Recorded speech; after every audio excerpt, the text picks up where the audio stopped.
All right, Ashley, let's take a look outside. It is gorgeous out there. Look what's happening in Westminster this morning. As we go through the rest of today, we will increase clouds. So don't think that we're going to see the abundant sunshine that some areas are seeing this morning. No, we will continue to increase clouds as we go throughout the day. And from the clouds, we could see a few spotty showers, scattered showers, maybe even some thunderstorms later this evening. So back off towards the west and to the south of us, already dealing with some unsettled conditions there. This will be on the move as we go throughout today, continuing to watch a warm front move through the area as well, and that's going to help bump the temperatures up a bit.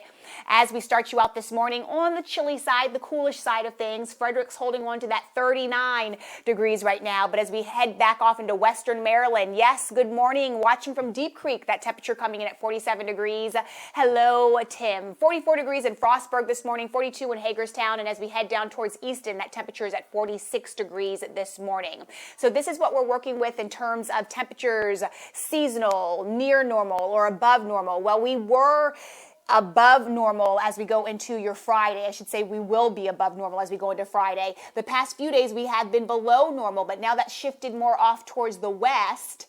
And then as we continue through the rest of today, we will be more on the seasonal side of things. So finally, temperatures pretty much where we should be now for this time of the year. So here's the futurecast. The futurecast picking up on, again, a few of those scattered showers coming in here, possibly some thunderstorms a little later this evening. Not a whole lot. Again, scattered in nature. Not everybody will get wet this evening. As we head towards Thursday or Friday evening, we'll do it all over again. But this time we do have the potential for maybe some of these thunderstorms to be on the frisky side of things. And the Storm Prediction Center does have us in a marginal risk. So on a scale of 1 to 5, that is the lowest risk. Damaging gusty winds will be with this. And you can see it, the areas there shaded in the green coloring. So more of the northern counties, more to the north of us. As we go through the rest of today, temperatures will be in the low to mid 70s out there. And there's your 7-day forecast as we bump those temperatures up as we head towards Friday. And once again, Friday late, early Saturday morning, that's the day that we will have the potential for that, the strong to severe thunderstorms. Some of those could be on the severe side of things. Again, we'll continue to monitor that. High temperature, though, on Friday coming in right around 85 degrees. Can't beat that with a stick, as they say. Lauren, over to you. Oh, you can. Thank you, Lynette. I am following a crash in Baltimore City. A car has overturned after crashing on Fayette Street at St. Paul Street. Fortunately, no backups on the main lines. The JFX is clear into downtown. 95 moving along as well from Harford County and Howard County into the city. And 895 is also delay-free despite construction at the Harbor Tunnel. The Beltway looking good from Parkville to Towson. No problems on the west side from Liberty Road into Catonsville. The Harrisburg Expressway also problem-free from Parkton to Lutherville to Monium. Drive times show no delays on Interstate 70 through Ellicott City. 97 and Route 50 are also clear into Annapolis. Ashley, Christian? Okay, Lauren, thanks very much. Businesses hit hard by the 2 devastating floods in Ellicott City are once again struggling financially now. Most of them aren't open for business, but they now have more time to pay back money needed after their businesses were destroyed. Mother's in Federal Hill is open for business. We got grocery items, we got liquor to go, delivery, curbside, get your good food and cold beer. We even got growlers to go. So Baltimore, we're open for business. Hey, One good stop morning. shop there. I know, they got it all. They're doing all the grocery shopping too. Good morning, Mothers in Federal Hill. That's one of the real staples there, just south of Cross Street. They got the purple patio out back for Ravens games, although who knows how you're going to do that this year if things are still closed. So they need your help to try and stay open during this tough time. And that is just one of the many businesses that could use your help. We got the list at WMAR2news.com/open. 6:25 right now. Businesses still trying to recover from the floods in Ellicott City will have more time to repay their loans. The Maryland Department of Housing and Community Development has approved a request from Howard County Executive Calvin Ball to defer loan payments for a second time. The due date had been extended to this September, but now businesses have until September of 2021. Now, some businesses in Ellicott City received 2 rounds of loans because of the devastating 2 floods in 2016 and 2018, and most of those businesses had to temporarily close again because of the coronavirus. 6:26 right now. Water rates in Baltimore scheduled to go up by nearly 10% on the 1st of July. Now the mayor is calling for a 3-month delay before that takes effect. Back in January of last year, the Board of Estimates voted to increase the water rate by nearly 30%. in a move that's going to take 3 years to help pay for the city's water and sewer systems. On Wednesday, Mayor Jack Young asked for the DPW to delay this year's increase till October 1st. Jack Young saying that increase would put an additional burden on residents of Baltimore City still trying to recover from the pandemic. He plans on introducing a plan to the Board of Estimates up here in the next few weeks. The seafood industry, so important here in Maryland, facing serious effects because of the coronavirus outbreak. Now fisheries are getting some help from the federal government. We'll hear from a business owner who needs that extra money.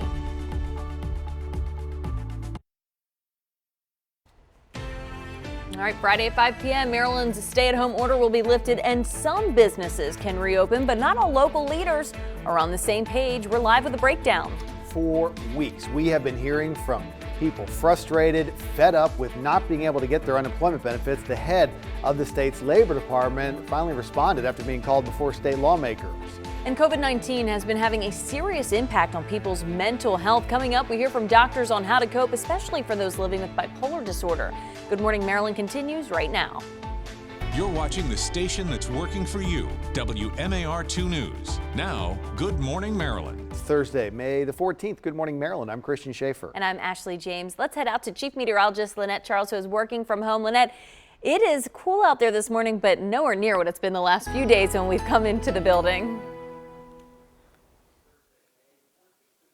Exactly. At least we don't have some frost advisories out there this morning. We'll take what we can get, right? I can't believe it's the middle of May, and I was talking about frost advisories yesterday and the day before that. Today, though, seasonal temperatures, that's what we're talking, and we're headed to the 80s as we head towards tomorrow, and we do have several chances for some showers and some thunderstorms, and those chances will roll in as we head later this evening. But we are starting off with plenty of sunshine this morning, but the clouds will continue to increase throughout the day. We do have temperatures that are warmer compared to yesterday at this time in most spots. These temperatures are right around 50 degrees at the Inner Harbor. We're in the mid-40s in Stevensville, Annapolis, and also Easton this morning. We are dry right now. That does not mean that we will stay dry through the rest of the evening. So most of the day will be dry, but by this evening, maybe around 8 o'clock, 9 o'clock, we'll start to get a few showers and thunderstorms in the forecast for us. So that is what we will work with. Now let's get a check of the traffic with Lauren. Thank you very much, Lynette. I'm following a crash in Baltimore City where a vehicle has overturned after crashing. This is on Fayette Street at St. Paul Street. Fortunately, no backups on the JFX. 95 clear as well from Harford County and Howard County into downtown. 895 moving along despite the construction at the Harbor Tunnel. High speeds on 695 crossing the Key Bridge heading up to Towson. No problems on the west side either from Liberty Road into Catonsville. The Harrisburg Expressway is in the green from Parkton to Lutherville to Monium. 70, 97 and Route 50 are also delay free. Lauren, thanks very much. 6:31 right now. Parts of our area may not be reopening more businesses on Friday evening. There's going to be more announcements today in reaction to what Governor Hogan said last night, that on Friday night at 5 o'clock, the state will move into phase 1 of the plan to reopen Maryland's economy. WMAR 2 News' Megan Knight is live on Main Street in Bel Air. And Megan, the Harford County executive said that county is ready to start reopening tomorrow.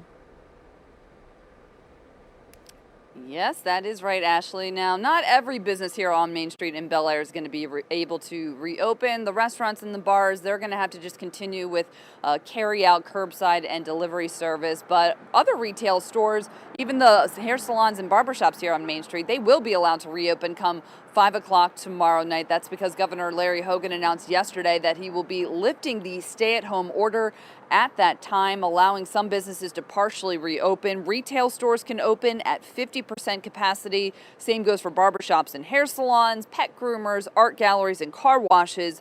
All manufacturing can resume with safety practices in place.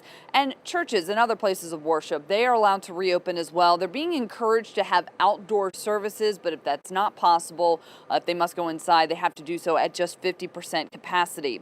Hogan says that he decided to go into stage 1 of his recovery plan because he was encouraged by a downward trend in some of the key numbers that he and his coronavirus response team have been watching very closely over the last couple of weeks, specifically the number of hospitalizations and ICU patients. He reminded people to continue practicing health and safety measures like staying 6 feet apart and wearing a face mask when you are in an indoor public space.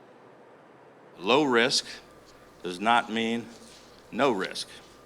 All Marylanders, particularly those older and more vulnerable populations, are advised to continue staying home as much as possible.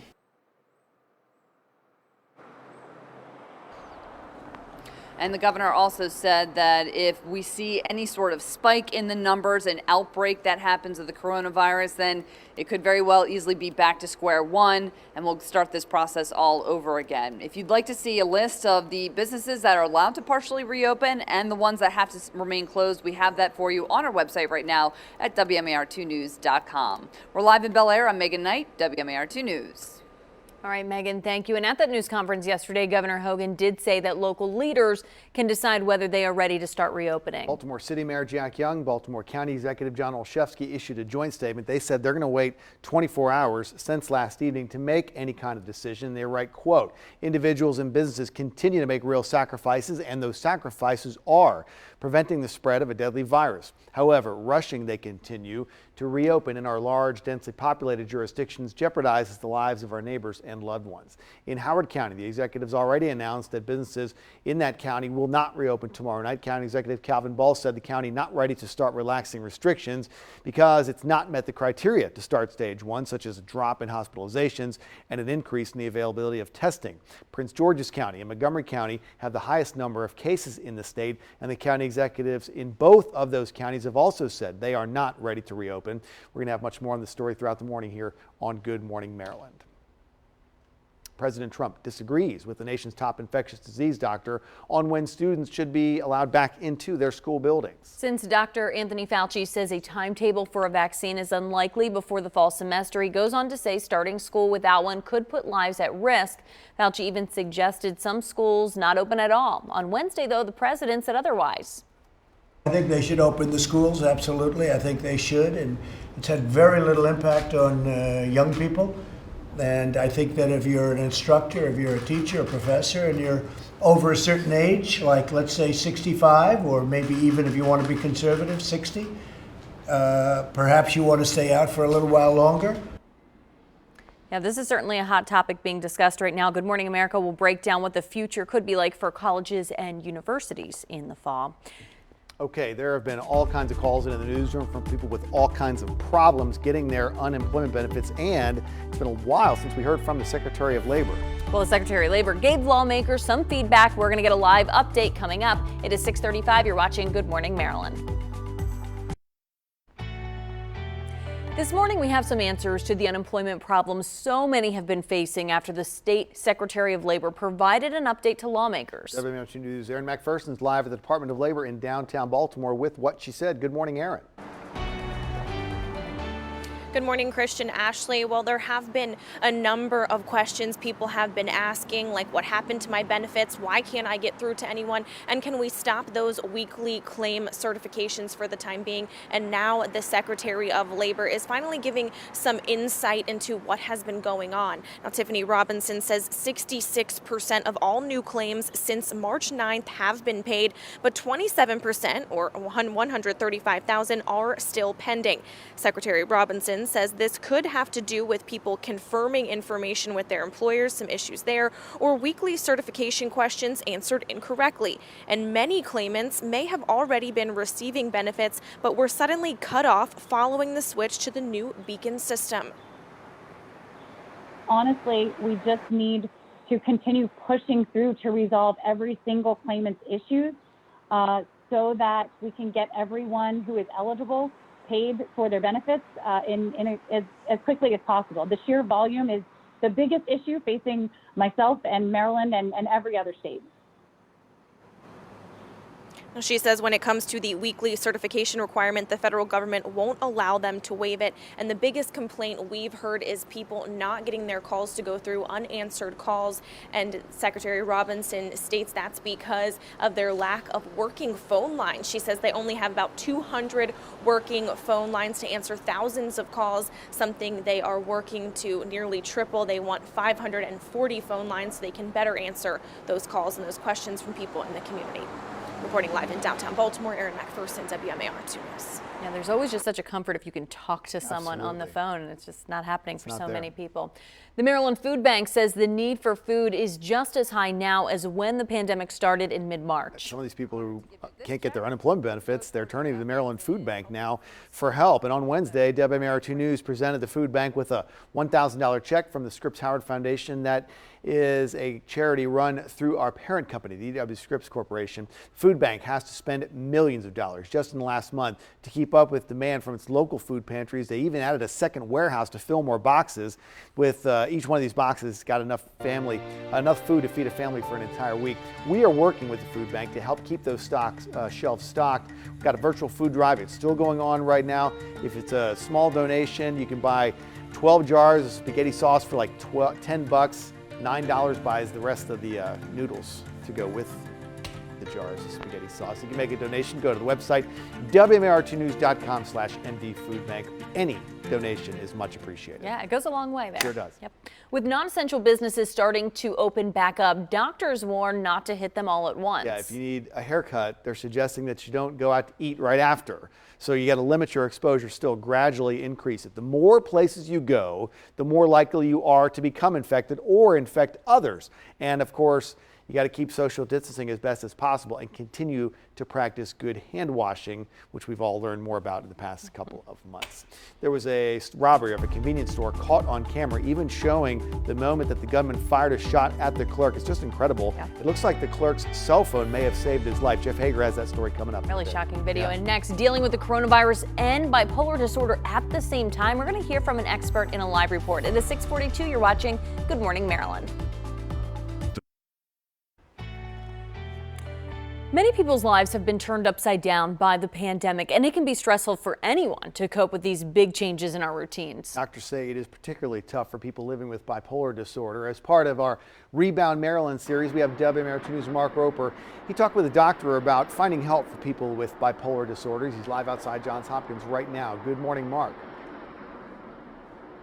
Good morning, Christian and Ashley. Yeah, I spoke with the doctor here at the Mood Disorders Clinic, and he says that getting enough sleep, along with waking up, getting dressed in the morning, and going to work are all part of a routine, which can factor into the changing moods for people with a bipolar disorder. The doctors say daily routines are helpful for everyone, but especially for people whose moods might fluctuate. A break in routine combined with a lack of sleep can trigger episodes for people who have a bipolar disorder. And while some patients are maintaining social distancing by avoiding hospital visits, doesn't mean you have to put your healthcare on hold. Johns Hopkins University Associate Professor of Psychiatry and Behavioral Sciences, Dr. Dean McKinnon, says for patients who have a bipolar disorder, it's important for him to see them one way or another. So sometimes patients will have side effects that really do require a physical exam. Patients on some medications, like lithium, which is a premier medication for bipolar disorder, need to have their levels checked periodically. So that entails going into a lab or a hospital. Fortunately, most of my patients with bipolar disorder have some video access, but I still deal with a set of patients who don't. Using a lot more email too with those patients just to keep in touch and try to manage things from a distance. And besides talking with your doctor, the doctor also recommends for people with a bipolar disorder to make sure you stay in touch with your family and friends. We are live in East Baltimore. Mark Roper, WMAR 2 News.